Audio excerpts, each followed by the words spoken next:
जय हिंद दोस्तों, स्वागत है आप सभी का अपने एनालिसिस वाला पर। जैसा कि दोस्तों आज ही 10 नवंबर और 10 नवंबर को दोस्तों आपका एसएससी सीपीओ एसआई एग्जाम का दोस्तों सभी शिफ्टों का एग्जाम दोस्तों आपका समाप्त हो गया है। ठीक है, तो आज के इस वीडियो में 10 नवंबर सभी शिफ्टों में जो प्रश्न आपके जीके जिसके पूछे जाते हैं उनमें से लगभग अधिकतम नेट प्रश्न मिल गए हैं।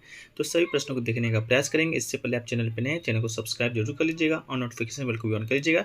PDF टेलीग्राम पे मिल जाएगा, लिंक डिस्क्रिप्शन बॉक्स में दिया गया है। चलिए शुरू करते हैं।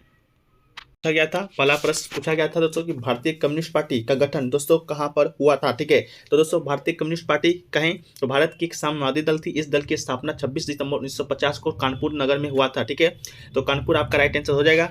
इस पार्टी का जो स्थापना है आपका किसने किया था, तो M.N. रॉय ने किया था और 1928 में कम्युनिस्ट इंटरनेशनल ने ही भारत में कम्युनिस्ट पार्टी की स्थापना किया था। तो दोस्तों आपका कानपुर शहर ऑप्शन में दिया गया होगा, तो बिल्कुल राइट आंसर हो जाएगा। कब किया गया था, 1925 ईस्वी में। किसके द्वारा किया गया था, तो M.N. राय के द्वारा किया गया था।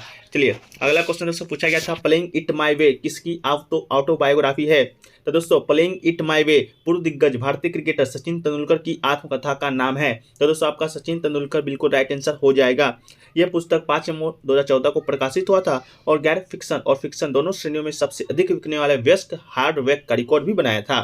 तो आपका प्लेइंग इट माई वे किसकी पुस्तक है, तो आपका सचिन तेंदुलकर की ऑटोबायोग्राफी है।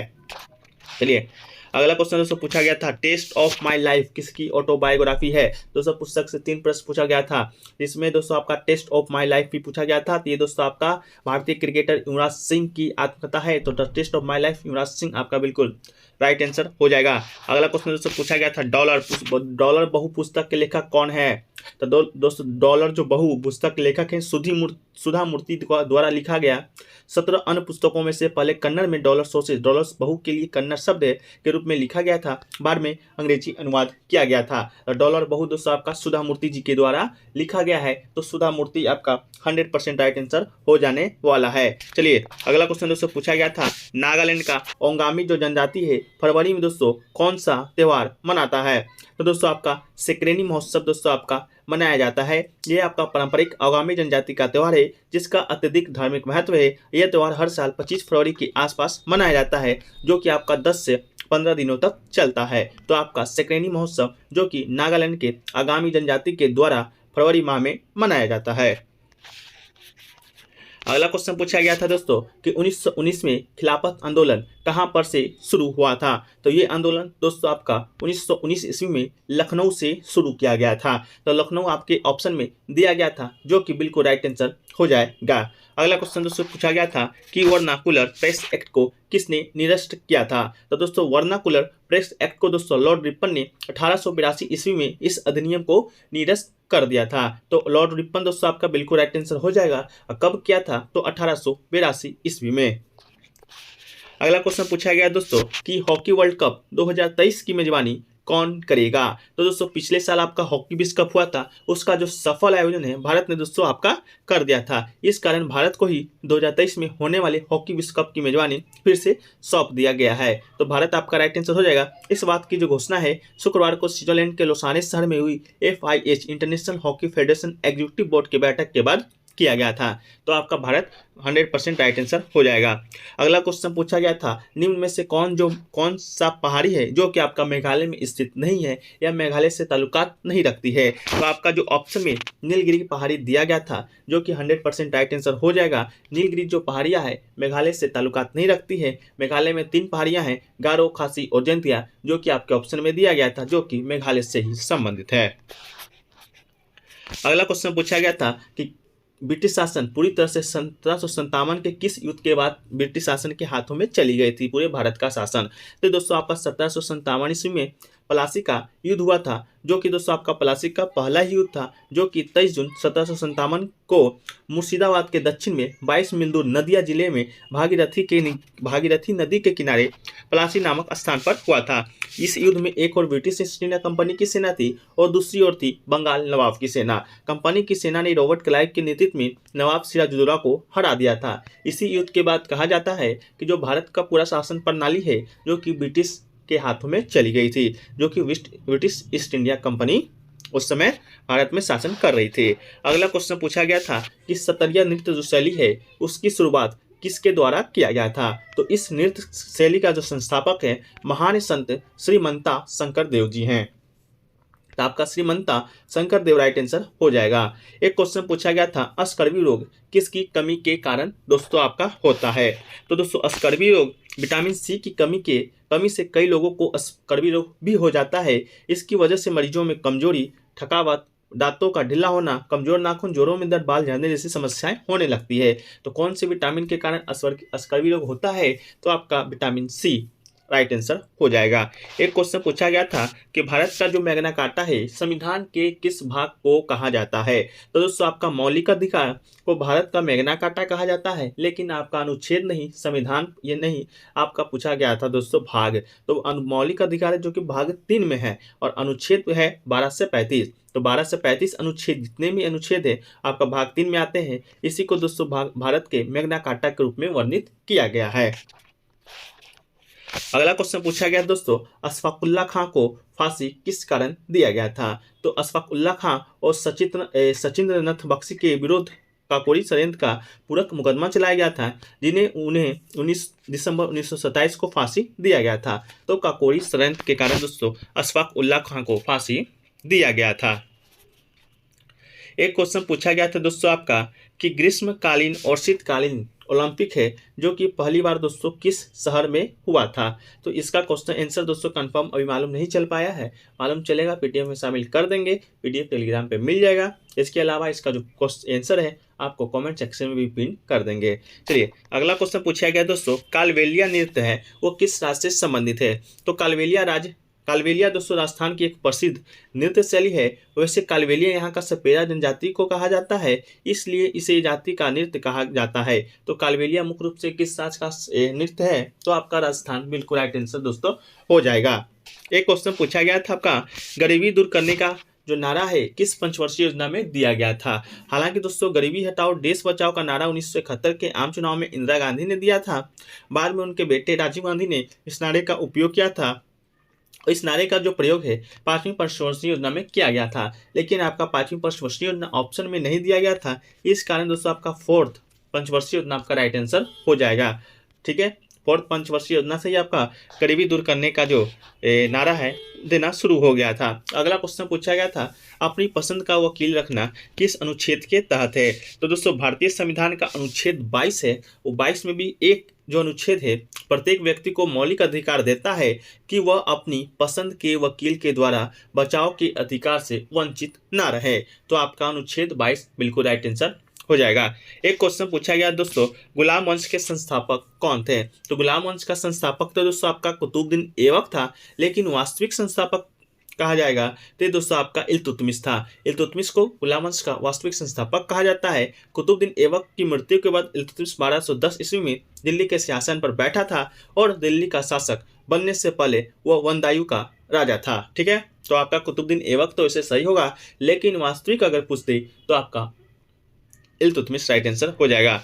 एक क्वेश्चन पूछा गया दोस्तों, दक्षिण भारत में त्रिपक्षीय संघर्ष किसके किसके मध्य में हुआ था? तो दोस्तों राष्ट्रकूटों ने भारत के दक्कन क्षेत्र पर शासन किया था और ये इन 3 राजवंशों के बीच कनौज पर नियंत्रण के लिए संघर्ष को भारतीय इतिहास में त्रिपक्षीय संघर्ष के रूप में जाना जाता है। तो 8वीं सदी के दौरान कनौज पर नियंत्रण के लिए भारत का जो 3 प्रमुख साम्राज्य था, जिनका नाम पाल, प्रतिहार और राष्ट्रकूट के बीच त्रिपक्षीय संघर्ष हुआ था। तो पाल, प्रतिहार और राष्ट्रकूट आपका राइट आंसर हो जाएगा। एक क्वेश्चन पूछा गया तो दोस्तों शिक्षा का अधिकार का अनुच्छेद कितना है? तो दोस्तों वर्ष 2002 ईस्वी में आपका 6वां संविधान संशोधन हुआ था। ठीक है, उस समय तो शिक्षा अधिकार संविधान भाग 3 में एक मौलिक अधिकार के तहत शामिल किया गया है और इसे अनुच्छेद 21(1) के अंतर्गत शामिल किया गया था, जिसमें दोस्तों आपका 6 से 14 वर्ष के बच्चे के लिए शिक्षा के अधिकार का मौलिक अधिकार बना दिया गया था और इसने एक अनुवर्ती कानून शिक्षा के अधिकार अधिनियम 2009 का भी प्रावधान किया गया है। तो आपका आर्टिकल 21 बिल्कुल राइट आंसर दोस्तों हो जाएगा। चलिए एक क्वेश्चन पूछा गया दोस्तों, इससे पहले दोस्तों अभी तक आप चैनल पे नए हैं तो चैनल को सब्सक्राइब जरूर कर लीजिए। आपसे कुछ नहीं मांगते, बस आपको एक सब्सक्राइब करना होता है और नोटिफिकेशन बेल को ऑन करना होता है। एक लाइक जरूर कर दीजिएगा अच्छा लगे तो। एक क्वेश्चन पूछा गया दोस्तों, ब्रह्मांड के नियंत्रण विस्तार की अवधारणा किसके द्वारा दिया गया था? तो इसका भी आंसर दोस्तों मिल नहीं पाया है, जैसे ही मिलेगा कॉमेंट सेक्शन में पिन कर देंगे। अगला क्वेश्चन पूछा गया दोस्तों, देखिए आपका बांध दिया गया था, बांध को मिलान करने के लिए दिया गया था। तो दोस्तों हीराकुंड जो बांध है आपका उड़ीसा में स्थित है, तो हीराकुंड बांध उड़ीसा आपका बिल्कुल सही आंसर हो जाएगा। और नदी दोस्तों आपका महानदी पर निर्मित निर्मित एक बांध है, सबलपुर से 15 किलोमीटर की दूरी पर है। 1957 में महानदी पर निर्मित ये जो बांध है संसार का सबसे बड़ा और लंबा बांध है। इसकी जो कुल लंबाई है 25.8 किलोमीटर है और इस बांध के पीछे एक विशाल जलाशय है जो कि एशिया का सबसे बड़ा कृत्रिम झील है। अगला क्वेश्चन पूछा गया दोस्तों कि 31 जो परमाणु क्रमांक है वो दोस्तों किस तत्व का है। तो 31 जो परमाणु क्रमांक है दोस्तों आपका गैलियम का है। ठीक है, तो गैलियम आपका राइट आंसर हो जाएगा।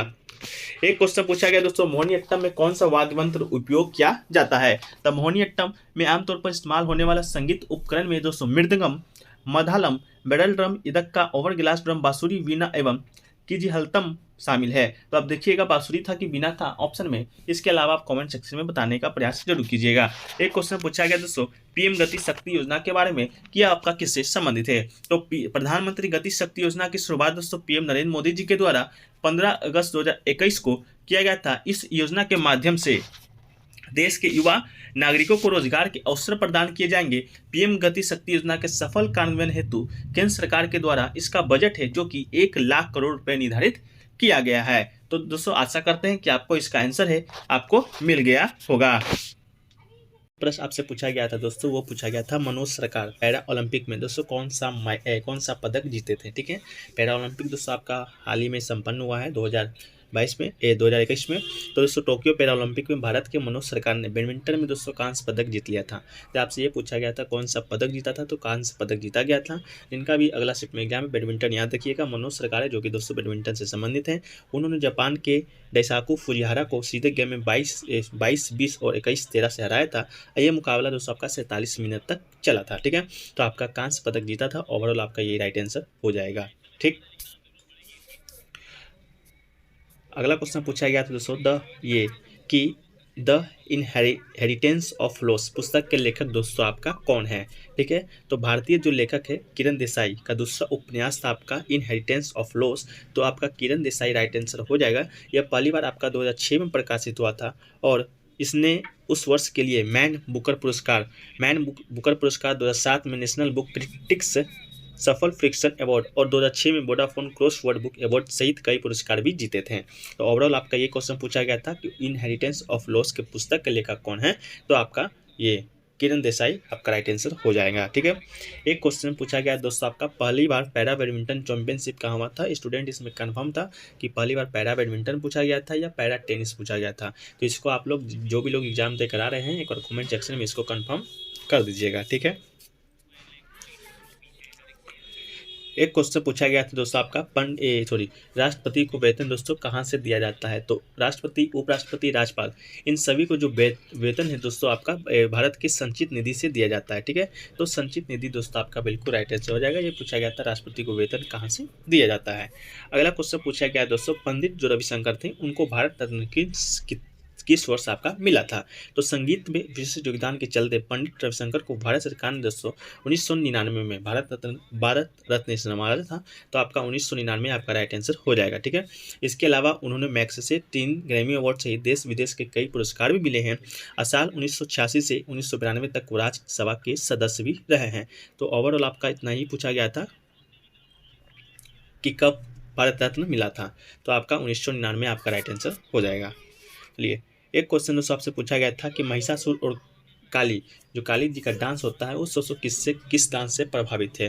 तो इसका शायद में राइट आंसर दोस्तों आपका कालबेलिया नृत्य हो जाएगा जो कि ऑप्शन में दिया गया था। ये कालबेलिया नृत्य दोस्तों आपका राजस्थान से संबंधित है। तो अगर ये आपका सही नहीं है तो आप कमेंट सेक्शन में इसका आंसर अगर आप कंफर्म है तो बता दीजिएगा। एक क्वेश्चन पूछा गया दोस्तों लेजर हिमालय और शिवालिक की घाटी के बीच की घाटी को क्या कहते हैं। लेजर हिमालय और शिवालिक के बीच के घाटी को दोस्तों क्या कहा जाता है। तो हिमालय के मैदान और शिवालिक के बीच की घाटी को दोस्तों दून भी कहा जाता है। तो दून आपका राइट आंसर हो जाएगा। ठीक है, इसके अलावा दून देशांतरीय घाटियाँ हैं जो कि तलछट से भरे होते हैं। प्रमुख दून में पाटली दून, चौखंबा दून, देहरादून आदि शामिल है। तो दोस्तों आपका दून राइट आंसर हो जाएगा। ठीक है, एक क्वेश्चन दोस्तों आपसे पूछा गया था राष्ट्रपति संसद का संयुक्त बैठक किस आर्टिकल के तहत बुला सकता है। ठीक है, ये क्वेश्चन आपसे पूछा गया था। तो संविधान का जो अनुच्छेद 108 है ये दोस्तों आपका राष्ट्रपति को विधेयक पर विचार विमर्श करने और मतदान करने के उद्देश्य से दोनों सदनों का संयुक्त सत्र बुलाने का अधिकार होता है। तो आपका अनुच्छेद 108 दोस्तों राइट आंसर हो जाएगा जो कि राष्ट्रपति को शक्ति प्रदान होता है कि वो संसद के दोनों सदन मतलब कि राज्यसभा और लोकसभा दोनों सदन का संयुक्त बैठक बुलाएगा। लेकिन दोस्तों आपको ज्ञात रहे कि जो सदन का संयुक्त बैठक तो राष्ट्रपति बुला सकता है, लेकिन अध्यक्षता कौन करेगा, तो दोस्तों आपका लोकसभा के अध्यक्ष करेंगे। ठीक है, इस बात को दोस्तों याद रखिएगा। एक क्वेश्चन पूछा गया दोस्तों आपका कि 9वीं और 10वीं पंचवर्षीय योजना का दोस्तों ग्रोथ रेट पूछा गया था। ठीक है, तो इसका तो कंफर्म आंसर नहीं मिल पाया है, लेकिन जो आपका फैक्ट्स है उसको देख लेते हैं। तो प्रधानमंत्री अटल बिहारी वाजपेयी की अध्यक्षता में राष्ट्रीय विकास परिषद NDC ने दिसंबर 2002 में 10वीं पंचवर्षीय योजना को 8% 10वीं पंचवर्षीय योजना को 8% की वार्षिक GDP वृद्धि के साथ सर्वसम्मति से मंजूरी दिया था। तो देखिएगा 8वीं अगर पंचवर्षीय 8% अगर आपका है ऑप्शन में, तो आपका सही होने का चांस है। एक क्वेश्चन दोस्तों आपका DPSP से पूछा गया था। DPSP से स्टूडेंट का कहना है आर्टिकल 37 पूछा गया था। तो अनुच्छेद 37 दोस्तों आपका परिभाषित है कि राज्य के नीति निर्देशक तत्व संबंधी प्रावधानों को किसी भी न्यायालय के द्वारा प्रवर्तित नहीं किया जा सकता है, लेकिन इसमें निहित सिद्धांत और शासन व्यवस्था में मौलिक प्रकृति के होंगे। मौलिक अधिकार न्यायालय में प्रवर्तन के योग्य है। तो दोस्तों आपका यही क्वेश्चन पूछा गया था, इसी से रिलेटेड पूछा गया था। हालांकि क्वेश्चन का लैंग्वेज आपका चेंज हो सकता है, लेकिन दोस्तों आपका इसी से पूछा गया था। दोस्तों अगर आप चैनल पे नए हैं तो चैनल को सब्सक्राइब जरूर कर लीजिए, ये हमारा आपसे विनती है। एक क्वेश्चन दोस्तों पूछा गया था, हरिप्रसाद चौरसिया किस घराने से संबंधित है। तो दोस्तों आपका इटावा घराने से प्रसिद्ध सितार वादक थे हरिप्रसाद चौरसिया। नवंबर 2018 में उनका निधन हो गया था और वो अपने दादा उस्ताद इमदाद खान के नाम पर इटावा घराने या इमदाद खानी घराने से संबंधित है। तो देखिएगा इटावा घराने होगा या आपका इमदाद खानी घराने आपको ऑप्शन में दिया गया, जो कि दोस्तों आपका राइट आंसर हो जाएगा। ठीक है, चलिए अगला क्वेश्चन पूछा गया दोस्तों आपका 6वां संविधान संशोधन से संबंधित। क्या आपका पूछा गया था 6वां संविधान संशोधन के दौरान शिक्षा का जो अधिकार है वो कौन से अनुच्छेद में दोस्तों आपका शामिल किया गया था या जोड़ा गया था। ठीक है, तो दोस्तों आपका 6वां संविधान संशोधन आपका हुआ था 2002 ईस्वी में, जो कि दोस्तों आपका अभी तक जितने भी शिफ्ट हुए सभी में लगभग चर्चा किए हैं। तो भारत में जो शिक्षा का अधिकार है संविधान के अनुच्छेद 21(1) के अंतर्गत मूल अधिकार के रूप में उल्लेखित है। 2 दिसंबर 2002 को संविधान में संशोधन किया गया था और इसके अनुच्छेद 21(1) के तहत शिक्षा को मौलिक अधिकार बना दिया गया था। ठीक है, शायद 45A में भी इसका चर्चा किया गया है, तो देख लीजिएगा आपका क्वेश्चन क्या पूछा गया था। लेकिन स्टूडेंट वो तो क्वेश्चन ना बता पाते हैं, लेकिन टॉपिक बता देते हैं जिससे कि आने वाले जिन लोगों का भी एग्जाम है उसको सहायता मिल सके। ठीक है, चलिए एक क्वेश्चन पूछा गया था दोस्तों आपका बिहू डांस से संबंधित कि बिहू डांस से आपका कौन सा डांस प्रभावित है। ऑप्शन दिया गया था, ऑप्शन के अकॉर्डिंग आपको टच करना था, इसका आंसर मिल नहीं पाया है। इसके अलावा दोस्तों आपसे पूछा गया था NBFC में कैपिटल एक रेशियो इस तरह का कोई पूछा गया था, एक रेशियो दिया गया था और आपसे दूसरा रेशियो दोस्तों पूछा गया था दोस्तों IOC के अध्यक्ष कौन है वर्तमान में। आपका 21-22 का वर्तमान में दोस्तों पूछा गया था IOC का अध्यक्ष। ठीक है, तो दोस्तों टोक्यो 2020 का ओलंपिक हुआ था। खेलों के अंतिम दिन के बाद थॉमस बाक ने अपने दूसरे कार्यकाल को अगस्त 2021 से शुरू करेंगे, जो कि 2025 तक कार्य करेंगे। तो दोस्तों आपका थॉमस बाक आपका बिल्कुल राइट आंसर हो जाएगा। अंतर्राष्ट्रीय ओलंपिक समिति IOC का दोस्तों आपका ये फुल फॉर्म होता है अंतर्राष्ट्रीय ओलंपिक कमेटी। ठीक है, तो के अध्यक्ष थॉमस बाक को 137 में ICC सत्र में अगले 4 साल के लिए कार्यकाल के लिए फिर से चुना गया है। ठीक है, तो आपका थॉमस बाक बिल्कुल राइट आंसर हो जाएगा। ठीक, अगला क्वेश्चन पूछा गया दोस्तों आपका 2011 के जनगणना के अनुसार दोस्तों आपका महिला और पुरुष का साक्षरता दर का दोस्तों अंतर आपसे पूछा गया था ओवरऑल। ठीक है, तो दोस्तों 2011 के जनगणना की बात करेंगे तो परिणामों से पता चला है कि देश में जो साक्षरता वृद्धि हुई है, मतलब कि 2001 में जो जनगणना हुआ था उससे ज़्यादा दोस्तों वृद्धि आपको देश में देखा गया है 2011 की जनगणना के अनुसार। तो ओवरऑल बात करेंगे देश में साक्षरता दर कितना है, तो आपका 74.04% आपका देश में साक्षरता दर है। इसके अलावा पुरुष का साक्षरता दर 82.14% है और महिलाओं का दोस्तों आपका 65.46% है। ठीक है, तो ओवरऑल आपसे दोस्तों पूछा गया था अंतर दोनों का पूछा गया था। तो 82.14 माइनस 65.46 करेंगे तो दोस्तों आपका तकरीबन 16.68% आपका अंतर आ जाता है। तो अगर आपका 16.68% ऑप्शन में दिया गया था, इससे मिलता जुलता भी दिया गया होगा, तो दोस्तों आपका यही 100% राइट आंसर होने वाला है। कितना? 16.68%। ठीक है, इसके अलावा बात करेंगे दोस्तों तो भारत के राज्यों में कि सबसे ज़्यादा साक्षरता वाला राज्य कौन सा है, तो आपका केरल हो जाएगा, जहाँ की 2011 के जनगणना के अनुसार आपका 2011 जो जनगणना है आपका हर 10 साल बाद आपका जनगणना होता है। ठीक, तो आपका अंतिम बार 2011 में हुआ है, 2021 में होना था, लेकिन कोरोना के कारण अभी तक नहीं हो पाया है। तो आपका पिछला बार का जनगणना से ही सारे प्रश्न अभी तक के एग्जाम में पूछे जा रहे हैं। तो देश में केरल का साक्षरता सबसे ज़्यादा है, वहाँ की जो आबादी है 94% के साथ उच्चतम साक्षरता है, मतलब कि 100 लोगों में वहाँ के लोग हैं जो कि 94 लोग आपका साक्षर हैं। ठीक है, चलिए एक अगला क्वेश्चन पूछा गया दोस्तों, आपका भारतीय महिला टीम कितनी बार वर्ल्ड कप जीती है। ठीक है, आपका भारतीय महिला टीम के बारे में पूछा गया था। तो ICC women's one day cricket world cup के विजेता इंग्लैंड, ऑस्ट्रेलिया और इंग्लैंड ने 12 में से 11 खिताबों पर कब्जा किया है। सबसे अधिक बार कब्जा करने वाली जो टीम है आपका ऑस्ट्रेलिया है। भारत ने 2 बार फाइनल में जगह बनाया था, लेकिन दोस्तों अभी तक एक भी खिताब आपका नहीं जीता है। तो आपके ऑप्शन में एक भी खिताब नहीं, मतलब कि 0 भी दिया गया था, जो कि बिल्कुल आपका राइट आंसर हो जाएगा। ठीक है, कल पूछा गया दोस्तों आपका भारतीय महिला टीम की कप्तान कौन है, तो उसको हरमनप्रीत कौर को बनाया गया था। ठीक है, इसके अलावा भारतीय पुरुष टीम की बात करेंगे, कितनी बार वर्ल्ड कप जीता है। तो जो भारतीय पुरुष टीम है भारतीय का, वो दोस्तों अभी तक 4 वर्ल्ड कप जीता है। एक 1983 में जीता था, एक दोस्तों 2007 में जीता है, एक दोस्तों 2011 में जीता है, मतलब 3 बार वर्ल्ड कप जीता है। एक बार दोस्तों आपका चैंपियंस ट्रॉफी जीता है। ठीक है, एक दोस्तों पूछा गया था आपका कचरी गीत है जो कि किस राज्य में गाया जाता है, ऐसा कुछ प्रश्न आपसे पूछा गया था। तो कचरी गीत से संबंधित दोस्तों आपका जो आंसर है नहीं मिल पाया है, लेकिन एक चक्री गीत है जो कि दोस्तों आपका जम्मू और कश्मीर में बजाया जाने वाला पारंपरिक संगीत के सबसे लोकप्रिय प्रकारों में से एक है चक्री। आपसे कचरी शायद पूछा गया था, तो कमेंट सेक्शन में जो लोग भी एग्जाम देकर आ रहे हैं उसको आप कर दीजिएगा सही। इसके अलावा दोस्तों पूछा गया था आपका आर्टिकल 32 के बारे में।